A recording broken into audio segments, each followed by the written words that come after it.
There's nothing wrong with having a tree as a friend. This is your look at the new NECA Toys Bob Ross, The Joy of Painting, Bob Ross, and Peapod.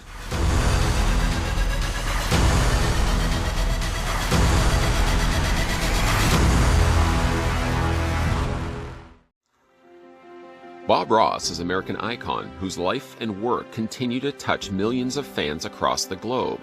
You've seen him before. He's the soft-spoken guy painting happy clouds, mountains, and trees in about 26 television minutes using big house painting type brushes. His Joy of Painting show is the most recognized, most watched TV art program in history.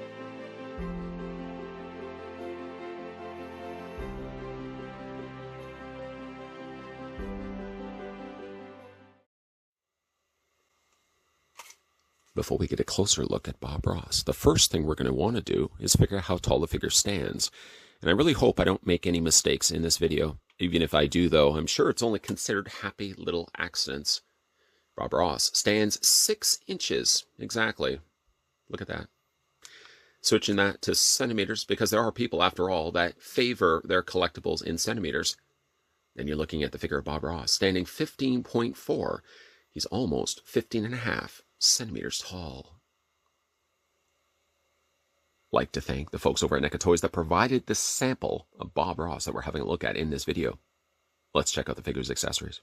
Starting first, what he does come included with is his little painter's palette. Look at that. There's about 6 colors, as you can see there. Enough colors to certainly paint some wondrous landscapes of mountains, trees, and tiny little cottages that, of course, need little paths to lead them there. You can see it's been nicely sculpted in such a way that even the paint itself is raised from the palette, and they haven't simply just painted it on. To get this onto Bob Ross's hand, it actually only fits on one side. His hands are sort of already dedicated to the things that he's going to be holding, and you can't swap those out. To take the painter's palette, all you have to do is see this hole that's located in the top there. You see this thumb that's right there. Most people would think it would just fit on this way. Well, in actual fact, what you have to do is fit this onto his thumb and then sort of push his thumb against it. If you apply just the right amount of pressure, then the palette stays perfectly in place. That's a whole lot of happy little peas. Stays perfectly in place in Bob Ross's hand. The other thing he comes included with is a rather substantially large bristle brush. And you think to yourself, you laugh out loud and think, there's no way a skilled painter could paint with such a broad bristle brush. That's a lot of bees. Well, in actual fact, Bob Ross did do that, using many of the common things that you would find around the house, really. Now, you can fit this in his hand 2 different ways. I'm already going with one decision I'm going to be making for this. I'd like to put the paintbrush below. After all, this is something that he's going to be moving his hand over to the palette and selecting the paint color that he's going to want to use to paint the sky. You could technically also as well take the paintbrush, wiggle that out, fit it along to the top of his hand, as he's sort of now happy with the job that he's done. A beautiful painting. Sort of looks like all the other paintings that he's done. Beautiful and still sort of common when you see them. They all sort of look the same after a while. As you can see, one other accessory that's inside of his pockets is one, in fact, Peapod, his little tiny baby squirrel. Many of the instances watching The Joy of Painting, Bob Ross would introduce many animals that he would find in his wildlife, and this one so happened to be, actually it's a chipmunk. I made a mistake, a happy little accident. It's not a squirrel, it's a little tiny baby chipmunk, Peapod, as you can see, sitting inside his pocket. Technically, that is not a removable accessory. You can't go in there and remove Peapod. Peapod ain't going anywhere. Peapod's perfectly fine to stay inside his pocket and live his days with Bob Ross, of course, until he releases him back into the wild. That's something that Bob Ross was commonly known for doing. He'd raise them in babies and then release them back into the wild because nobody should have little baby squirrels, chipmunks, and other wildlife living in their house. That sort of wildlife belongs exactly where it is, in the wild. A little friendly advice from Bob Ross. So those are the accessories that come included with the figure. Now, there are a couple of other Bob Rosses that NECA Toys have released. One is with the broom, which is one that I'm definitely looking forward to picking up. And one also comes included with a little tiny raccoon. So there's about 4 different available. And there's also one where he's got another palette and he's got another paintbrush, but he's wearing a blue shirt instead of the pink one we're seeing here. Just removing his accessories for a second, I want to spend some time and discuss such a joyful man, Bob Ross himself, like a staple in my household, something I grew up watching every Sunday on PBS. I couldn't be pulled away from the TV when a new Joy of Painting would come on, and even though it probably wasn't new even when I was watching it, it was certainly something that brought joy to my childhood, and even still to this day. Bob Ross is something that I still watch on TV, though it's more something I find on Netflix or Tubi. I don't even know if it's on PBS anymore. It might still possibly be. Anyways, though, looking at the face sculpt for Bob Ross, he's doing what he does best. He paints, minus, of course, his accessories currently, and he does have a big smile on his face. The one big calling card, of course, and I say big, obviously, is his big head. You spin it around, it looks like a big giant meatball. It's pretty simple in the way it's been painted. They're definitely going more for a cartoon style when it comes to the likeness here of Bob Ross. Even like little wrinkles in the corners of his eyes. Such a happy little man.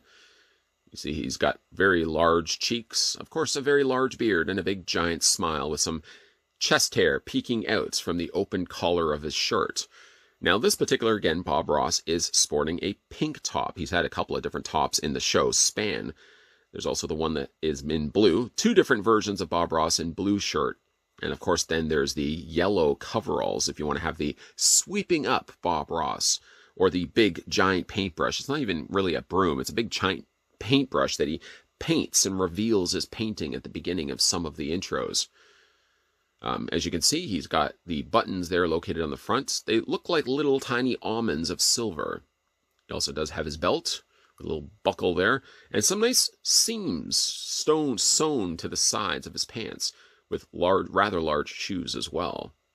Now, this particular figure does have the means to hold and display with a display stand, although the figure actually stands perfectly fine, even if you just put him down with or without his 2 accessories.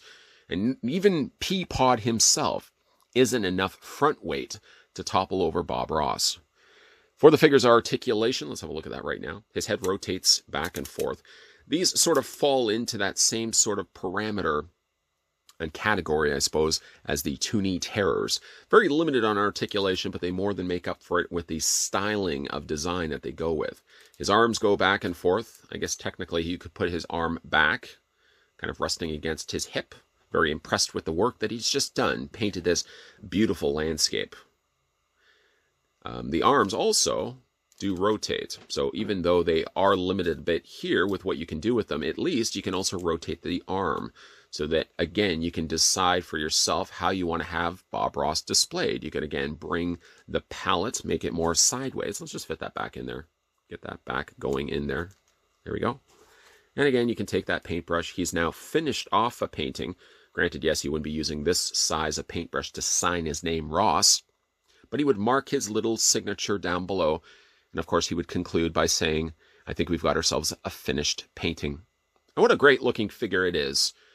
Now, NECA Toys have, again, planning to produce several of these. They seem to really be on board producing Bob Ross pieces. We've gotten bobbleheads, we've gotten figures, we've gotten retro cloth figures. Now, of course, we've got these more super stylized figures. And I love all of these so much. Definitely will be looking forward to picking up more of these and put them on display, or perhaps Bob Ross and little tiny Peapod Jr. right inside his pocket could all hang out with me when I'm watching my next episode of The Joy of Painting. And just like that, we've got ourselves a finished review. Let's go ahead and just sign that off in the bottom. Oh no, we don't want to do that. Putting paint at the bottom corner of a monitor screen would probably be a bad idea. I think that would damage the monitor. So we're just going to pretend to sign the name at the bottom corner spot. There we go.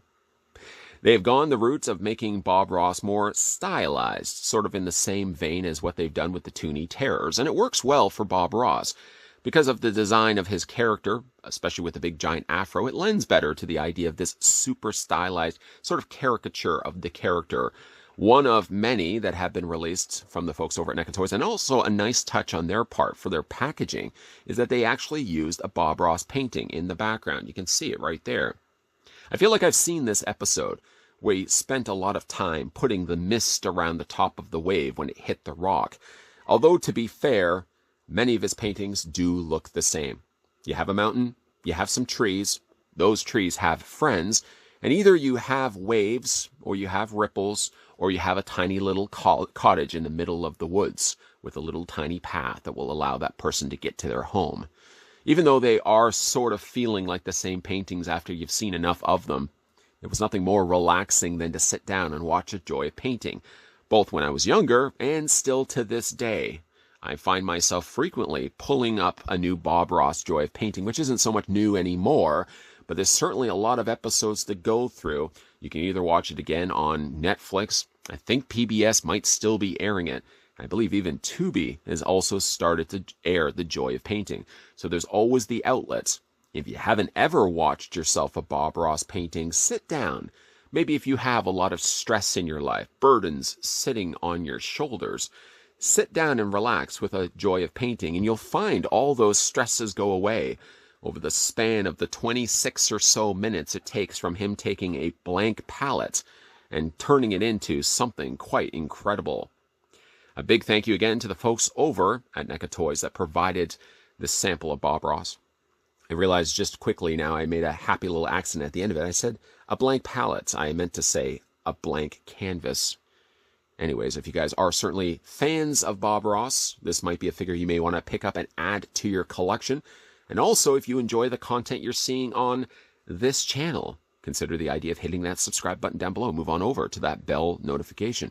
And certainly stay on board, because there's definitely going to be a lot more videos coming your way. As always, guys, thanks for watching, and I'll see you guys next time.